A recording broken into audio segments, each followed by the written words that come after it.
তাহলে election date declare করার পর যখন সব দলের প্রোগ্রাম মাঠ পর্যায়ে শুরু হবে, তখন একটা রাষ্ট্র কি আমাদের এই একটা কোনো দলকে নিয়ন্ত্রণ করার জন্য উদ্যোগ নিতে পারবে? ঢাকা বিশ্ববিদ্যালয় মতো একটা ডাকসু নির্বাচনে আমার যতটুকু জানা আছে সেখানে উপদেষ্টাদের ইনভলভ হতে হয়েছে। রাজনৈতিক দলগুলোর সাথে নেগোশিয়েট করার জন্য উপদেষ্টা বৃন্দকে ইনভলভ হতে হয়েছে। তাহলে আমাদের দেশে 300 আসনে যখন নির্বাচন হবে, কতজন উপদেষ্টা কতজন আসনে ইনভলভ হবেন? এটা আপনাদের ভাবা উচিত, এটা উপদেষ্টা বৃন্দের ভাবা উচিত, স্বরাষ্ট্রমন্ত্রী ভাবা উচিত, আইজিপির ভাবা উচিত। আমি ডাকসু নির্বাচনে সাধারণ একজন মানে অবজারভার হিসাবে আমার দেখার, জানার, বোঝার সুযোগ হয়েছে। গোটা রাষ্ট্রকে ইনভলভ হতে হয়েছে। জাহাঙ্গীরনগর বিশ্ববিদ্যালয়ে আমাদের 72 ঘন্টা অপেক্ষা করতে হয়েছে সেখানকার ফলাফলের জন্য। তাহলে একটা নির্বাচন বিশ্ববিদ্যালয়ের সচেতন শিক্ষকবৃন্দ যারা নির্বাচন পরিচালনা করেছেন তার জন্য যদি 72 ঘন্টা অপেক্ষা করতে হয় এবং তার মাঝখানে যদি আর অনেক কথা আমাদেরকে শুনতে হয়, তাহলে আমার 300 আসনের নির্বাচনের রেজাল্ট পেতে কত ঘন্টা অপেক্ষা করতে হবে? রাজশাহী বিশ্ববিদ্যালয়ে যদি একটা মব সৃষ্টি করে কেউ কেউ সেখানে একটা দাবি আদায়ের নামে বিশ্ববিদ্যালয়ে নির্বাচন পিছিয়ে দিতে পারে, তাহলে তো আমি ধরে নেব আমার নির্বাচন ডিক্লেয়ার হওয়ার পর যখন লেভেল প্লেইং ফিল্ড হবে, নিশ্চিত হবে, তখন আমার কারো পছন্দ না হলে আমরা একটা মব সৃষ্টি করে আমার নির্বাচনের ডেট আমরা পিছিয়ে দেওয়ার দাবি তুলব। আমরা পারছি না তো।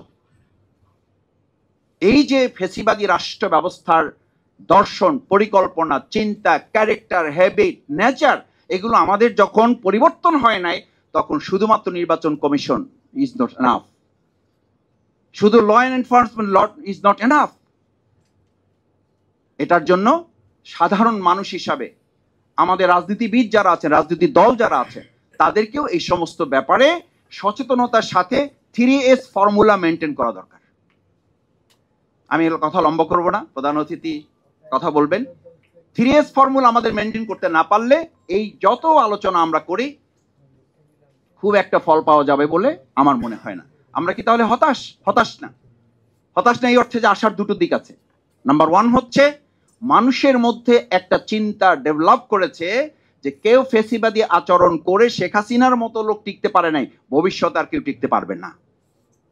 যদি টিকতে না পারে তাহলে আমার বক্তব্য হচ্ছে এইটা আসার দিক। এর সাথে আমার হতাশা হচ্ছে যে আমরা কি আবার আবু সাইদের মতো জীবন দিতে হবে এই ছেলেগুলোকে, আবার মুগ্ধের মতো ছেলেগুলোকে জীবন দিতে হবে। নাম্বার 2 হচ্ছে আসার দিক যে আমাদের এই জেনজি জেনারেশন যাদেরকে বলে, এরপরে এখন জেনারেশন দিকে আরো ডেভেলপ করেছে, আলফা জেনারেশন চলে আসছে। তারা বলতেছে এখন আবু সাইদ মুগ্ধের মতো আমরা জীবন দেব না, তার আগেই ফেসিবাদের ঘাড় মটকে দেব। এবং সেই ঘাড় মটকে দেওয়ার জন্য আপনারা এখানে যারা আছেন, আপনাদের সোশ্যাল মিডিয়াটা এটা হচ্ছে ঘাড় মটকাবার একটা গুরুত্বপূর্ণ মাধ্যম। মটকে দিচ্ছেন, কথা বলছেন, কিছুক্ষণ পরে উনি নাই। কেন নাই? আপনাদের এই মানে যথেষ্ট সামাজিক যোগাযোগ মাধ্যমের সচেতন ভূমিকা, কিছু ক্ষেত্রে নেতিবাচক দিক আছে, কিন্তু যথেষ্ট সচেতন ভূমিকা। এবং শেখ হাসিনাও কিন্তু এটা বলেছিল যে আমাকে মাঠে পরাজিত করা হয়েছে 5ই আগস্ট, তার আগে আমাকে সামাজিক যোগাযোগ মাধ্যম পরাজিত করেছে জুলাইয়ের আগে। আমি মিডিয়ার কাছে মানি সামাজিক যোগাযোগ মাধ্যমে আমি পরাজিত হয়েছি জুলাইয়ের আগে, তারপরে 5 তারিখে এটা ডিক্লারেশন হয়েছে। সুতরাং সেই জায়গাটা কিন্তু আমাদের আছে। সেজন্য 3S ফর্মুলাটা হচ্ছে যে আমাদের জাতি হিসাবে যারা যে যেখানে আছি, ফার্স্ট থিং আমাদেরকে সিনসিয়ারলি এই স্টেটটা পরিচালনায় নিজেদেরকে ইনভলভ করতে হবে। সেখানে যেন আমাদের দেশপ্রেমটা থাকে। সেখানে খাগড়াছড়ির মতো একটা জায়গায় দেখেন যারা ধর্ষণ করেছে তাদের সাথে কোনো মুসলমান নাই, অথচ হামলা হচ্ছে কোথায়? মসজিদে। কেন মসজিদে হামলা করছেন কেন? আর মসজিদে শুধু হামলা করে তো কোনো সমাধান নেই। আমরা পাহাড়ের মতো জায়গায় এরকম একটা স্টেট যদি আমাদের সেনাবাহিনী রক্তাক্ত হচ্ছে, তাহলে আমার নির্বাচনে এই পাহাড়ে ইলেকশন হবে না, সেখানে আমার ভোট নিতে হবে না। তাহলে আপনি পাহাড়ের এই পরিস্থিতি সামনে রেখে যদি বলেন ভারত এবং শেখ হাসিনার ইন্ধনে এই কাজগুলো হচ্ছে, তাহলে ইলেকশনের মতো এত বড় একটা মানে ফেস্টিভ্যালে আপনারা যেটাকে উৎসব নাম দিয়েছেন, আমি বলেছি যে ফেস্টিভ্যাল করতে হলে তো তার আগে মানে ফেস্টিভ্যালের জন্য আপনি একটা প্ল্যাটফর্ম তৈরি করতে হবে, ঈদের উৎসব করতে হবে। তো ঈদের উৎসব করতে হলে তো আগের 1 মাস রোজা রাখতে হবে। রোজা রাখতে হবে অর্থ এই অর্থে বলেছি, রোজা মানে শুধুমাত্র না খেয়ে থাকা না, রোজা মানে সংযম। তো আমাদের সংযম কোথায়? আমাদের সংযম তো জিহ্বারই সংযম নাই, যে যার মতো কথা বলে দিচ্ছি। শুধু কথা বলে দিচ্ছি না, জিহ্বা কেটেও ফেলতেছি। কথা বলবেন কি, তার আগে তো কথা জিহ্বা কেটে ফেলে দেওয়া হচ্ছে। সেই জন্য সিনসিয়ারলি যদি আমরা এটাকে মেনটেন করতে পারি সবাই মিলে, তাহলে জাতীয় ঐক্যমত কমিশনে যেটা বলা হয়েছে, জাতীয় ঐক্যমত কমিশনে বসে ওখানে কে আপনাকে বাধ্য করবে এই জিনিসগুলো, বাধ্য তো আমাকে করতে হবে। তার জন্য মূল বক্তব্য হচ্ছে জুলাই সনদের এই ব্যাপারটা যদি আমরা আইনগত ভিত্তি দিতে না পারি, তাহলে এই জুলাই আগস্টের গণ অভ্যুত্থানই আমাকে আবার আসামি কাঠ করে দাঁড় করাবে।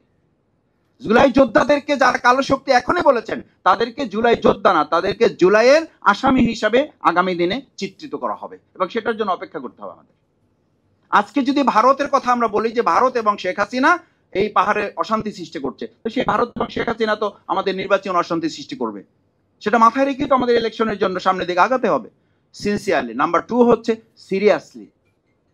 আমরা যদি সিরিয়াসলি নিজেদেরকে নিতে পারি যে না, আমরা দেশ এবং জাতির প্রশ্নে সবাই কাঁধে কাঁধ মিলিয়ে কাজ করতে চাই, এরপরে আমাদের প্রতিযোগিতা থাকবে, প্রতিহিংসা থাকবে না, আমাদের প্রতিযোগিতা থাকবে, আমাদের প্রতিদ্বন্দ্বিতা থাকবে না।